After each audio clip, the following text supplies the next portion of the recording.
ఎప్పుడైతే మనం under ప్రెషర్‌లో calmness గురించి అండ్ పవర్‌ఫుల్ హెలికాప్టర్ షాట్ గురించి అండ్ ఇప్పటివరకు ఇండియన్ క్రికెట్‌ని చేంజ్ చేసిన ఒక బెస్ట్ లీడర్ గురించి ఆలోచించినప్పుడు గుర్తుకొచ్చే పేరు ఎంఎస్ ధోని, మహేంద్ర సింగ్ ధోని. ఈరోజు మనం ధోని యొక్క ఇన్స్పైరింగ్ స్టోరీ గురించి తెలుసుకుందాం. ఒక సాధారణ అబ్బాయి ఎలా క్రికెట్ దిగ్గజంగా మారాడో కూడా తెలుసుకుందాం. ధోని 1981 జూలై 7న బీహార్ రాష్ట్రంలోని రాంచీలో జన్మించాడు. ఇతనిది అప్పుడు ఒక మిడిల్ క్లాస్ ఫ్యామిలీ. అతని తండ్రి పాన్ సింగ్ మెకాన్ అనే కంపెనీలో జూనియర్ మేనేజ్మెంట్ పొజిషన్లో పనిచేసేవాడు. అండ్ అతని మదర్ దేవాకి దేవి ఒక హౌస్ వైఫ్. చిన్నప్పటి నుంచి స్పోర్ట్స్ అంటే ప్యాషనెట్గా ఉండే ధోని, బట్ అది స్పెసిఫిక్గా క్రికెట్ అనే కాదు. చిన్నప్పుడు అతని స్కూల్ ఫుట్బాల్ టీంలో గోల్ కీపర్గా ఆడేవాడు. ఆ టైంలో అతని ఫాస్ట్ రియాక్షన్స్ చూసిన స్కూల్ స్పోర్ట్స్ కోచ్, "నువ్వు వికెట్ కీపర్గా క్రికెట్లో ట్రై చేయొచ్చుగా" అని అడిగాడు. చెప్పాలి అంటే ఆ ఒక సజెషన్ ఇండియన్ క్రికెట్ చరిత్రనే మార్చేసింది. కానీ ఇక్కడ ధోని చిన్న వయసులోనే క్రికెట్ని అడాప్ట్ చేసుకున్నాడు. అతని న్యాచురల్ రిఫ్లెక్సెస్ కానీ అండ్ ఫియర్లెస్ బ్యాటింగ్ కానీ ఈజీగా అడాప్ట్ చేసుకున్నాడు. ఇది ధోని టాలెంట్గా మారింది. బట్ ఆ టైంలో ధోనికి టాలెంట్ ఉన్న పెద్ద పెద్ద క్రికెట్ అకాడమీలు కానీ స్పాన్సర్స్ కానీ ఉండేవాళ్ళు కాదు. అలాంటి టైంలో అతను స్టేట్ లెవెల్ టోర్నమెంట్స్ ఆడేవాడు. ఏదో ఒక హోప్ అనేది ఎప్పటికీ ఉండేది, ఎవరో ఒకరు నోటీస్ చేస్తారు అని. 2001లో ధోని ఒక డెసిషన్ తీసుకున్నాడు. కార్పూర్లో సౌత్ ఈస్టర్న్ రైల్వేస్లో ఒక టికెట్ కలెక్టర్గా జాబ్ చేయాలి అని. 3 సంవత్సరాలుగా రైల్వే ప్లాట్ఫామ్లోనే పనిచేసేవాడు. ఆ రోజుల్లోనే సాయంత్రం పూట క్రికెట్ ప్రాక్టీస్ వెళ్ళేవాడు. అతని కొలీగ్స్కి ఇతను ఎలా తెలుసు అంటే, ఇతని డిసిప్లిన్ ఒకటే కాదు, ఇతని long hair and undying passion cricket game పట్ల. ఆ టైంలో కూడా ధోని అతని డ్రీమ్ని ఎప్పుడూ చంపుకోలేదు.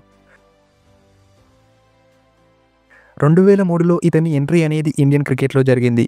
అది ఎలా అంటే, BCCI talent resource development wing domestic టోర్నమెంట్స్ని ధోని ఆడే టైంలో అతని అగ్రెసివ్ బ్యాటింగ్ని అండ్ వికెట్ కీపింగ్ స్కిల్స్ని గమనించి అతనిని ఇండియా ఓడిఐ స్క్వాడ్లోకి కాలప్ చేసింది. ధోని అతని ఇంటర్నేషనల్ డెబ్యూని 2004 డిసెంబర్లో బంగ్లాదేశ్కి అగెనిస్ట్గా స్టార్ట్ చేశాడు. అన్ఫార్చునేట్గా ఇతను ఆ మ్యాచ్లో డక్అవుట్ అయ్యాడు. బట్ ధోని తర్వాత వెనుకకు తిరిగి చూడలేదు. జస్ట్ కొన్ని మ్యాచ్ల తర్వాతనే ఇతను ఒక మ్యాచ్ విన్నింగ్ నాక్ ఆడాడు. 148 రన్స్ అగెనిస్ట్ పాకిస్తాన్ విశాఖపట్నంలో. అండ్ దీని తర్వాత అగెనిస్ట్ శ్రీలంకతో అన్బిలీవబుల్ నాక్ ఆడాడు. అదే 183 రన్స్ ఒక వికెట్ కీపర్గా ఓడిఐలో కొట్టిన హైయెస్ట్ స్కోర్. అప్పుడే ఇండియా కూడా అనుకుంది, మనకి ఒక మంచి న్యూ స్టార్ దొరికాడు అని.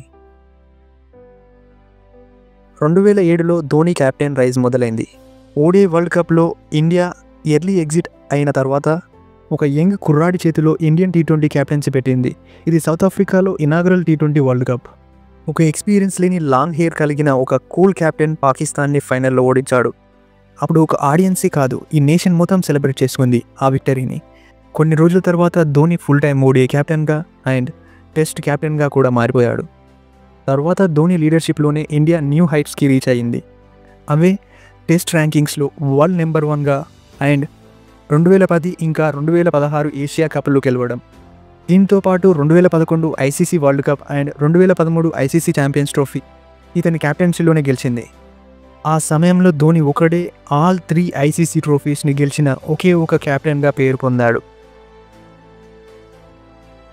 దీంతో 2011 వరల్డ్ కప్ భారత్ క్రికెట్ చరిత్రలో ఇది ఒక ఎమోషనల్ చాప్టర్గా ఉండిపోయింది. 28 సంవత్సరాల తర్వాత India lifted the world cup and ఇది ముంబై వాంఖడే స్టేడియంలో ధోని ఒక హ్యూజ్ 6తో ఆ మ్యాచ్ని ముగిస్తాడు. ఆ ఒక్క హెలికాప్టర్ షాట్, చేతిలో బ్యాట్ అనేది ప్రతి ఇండియన్ హృదయంలో ఇప్పటి వరకు నిలిచిపోయింది. ఇక ఇతని పర్సనల్ లైఫ్ గురించి చూసుకుంటే, and Dhoni off the field ప్రజలకి ఎలా తెలుసు అంటే simplicity and privacy lifestyle. 2010లో సాక్షి సింగ్ రావత్ని లవ్ చేసి మ్యారేజ్ చేసుకున్నాడు అండ్ వాళ్ళకి ఒక డాటర్ ఉంది, తనే జీవా.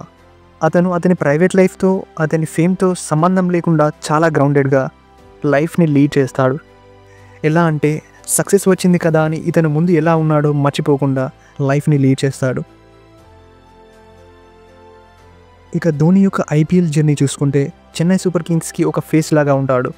ఇతని టాక్టికల్ జీనియస్తో అండ్ కామ్నెస్ లీడర్షిప్తో అండ్ ఇతని క్యాప్టెన్సీలోనే సిఎస్కే 5 ఐపీఎల్ ట్రోఫీలని లిఫ్ట్ చేసింది. ఇతన్ని తమిళనాడులో ఇతని ఫ్యాన్స్ ఇతన్ని ముద్దుగా తలా అని పిలుస్తారు. ఇక ధోని యొక్క రిటైర్మెంట్ గురించి చూస్తే ఇతను 2020 ఆగస్టు 15 రోజు ఇంటర్నేషనల్ క్రికెట్ నుంచి రిటైర్మెంట్ ఇచ్చాడు. బట్ అతని జర్నీ ఇక్కడితో ఎండ్ కాలేదు. ఇతను ఐపీఎల్‌లో సీఎస్‌కేని లీడ్ చేస్తూ 43 ఇయర్స్ అయినప్పటికీ ఒక good form of cricket keeping and ఫినిషర్‌గా ఆడుతున్నాడు. అండ్ ఇంకా కొత్త ప్లేయర్స్‌ని అండ్ న్యూ టాలెంట్ ప్లేయర్స్‌ని గైడ్ చేస్తూ ఇండియన్ క్రికెట్ టీమ్‌కి అందిస్తున్నాడు. ఇతని లెగసీ అనేది ట్రోఫీస్‌తోనో లేక రికార్డ్స్‌తోనో చూపించుకునేది కాదు. అండ్ ఇతని ఇన్స్పైరింగ్ స్టోరీని చూసి చాలామంది డ్రీమ్స్ డూ కమ్ ట్రూ, నువ్వు ఎక్కడి నుంచి వచ్చావు అనేది కాదు అనేది నమ్ముతారు. ఇదండి a inspiring story of a ticket collector who become a world champion. ఇలాంటి ఇన్స్పైరింగ్ స్టోరీస్ ఇంకా కావాలి అంటే ఈ వీడియోకి ఒక లైక్ చేయండి. And this is Rajesh signing of.